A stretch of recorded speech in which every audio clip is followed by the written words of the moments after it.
দিকে নজর রাখি। বিষ্ণুপুরের ছবি দেখাচ্ছি। বিষ্ণুপুরেও সেখানে আজ বসন্ত উৎসবে মেতে উঠেছে বিষ্ণুপুরবাসী। এই বিষ্ণুপুরের দোল উৎসব কিন্তু তার ঐতিহ্য বেশ পুরনো। আগে সেখানে রাধাকৃষ্ণের নাম গান করে পথ পরিক্রমা হতো, কীর্তন হতো, কীর্তনের আসর বসতো। কিন্তু এখন সেই ছবিটা একটু হলেও পাল্টেছে। সেখানে এখন প্রভাত ফেরি হয়, বসন্ত উৎসবে রীতিমতো সেখানে মেতে ওঠেন প্রত্যেকেই।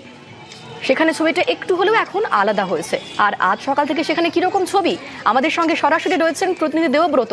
দেবব্রত, তোমাকে প্রথমেই বলি হ্যাপি হোলি। এবং আজ বিষ্ণুপুর শহর, বিষ্ণুপুরের বিভিন্ন জায়গা কিরকম মেতে উঠেছেন বিষ্ণুপুরবাসী রঙের খেলায়, কতটা রঙিন তারা আজ?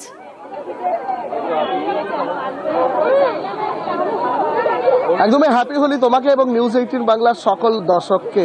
বিষ্ণুপুর অর্থাৎ মন্দির নগরী শহর বিষ্ণুপুর, মন্দির নগরী শহর মানেই গুপ্ত বৃন্দাবনপুর। আমি একটু তোমাকে ছবিটা দেখাতে দেখাতে যদি বলি, চারিদিকে কিন্তু একেবারেই রঙিন ছবি।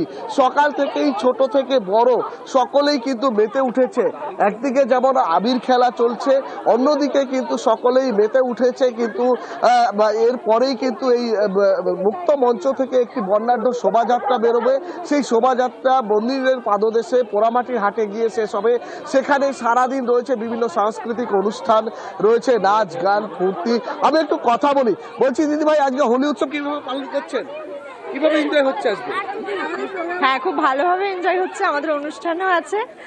আর মানে খুব আনন্দ হবে। এখন অবধি তো র্যালি শুরু হয়নি, কিন্তু বাকি রাস্তা খুব ভালোভাবে এনজয় করবে। আমি আরো কয়েকজনের সঙ্গে যদি একটু কথা বলছি দিদি ভাই, বিষ্ণুপুরের হোলি উৎসব একেবারে শান্তিনিকেতনের আদলে কিভাবে এনজয় করছে?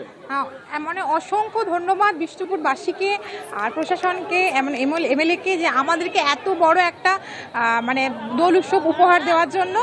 আর সবাইকে বলি পোড়ামাটি হাটে আসুন, আর সবাই মিলে একেবারেই দেবব্রত, একেবারেই আজ বিষ্ণুপুরেও রীতিমতো দোল উৎসবে মেতে উঠেছেন প্রত্যেকেই এবং ফাগুনের রং লেগেছে সবার মনে।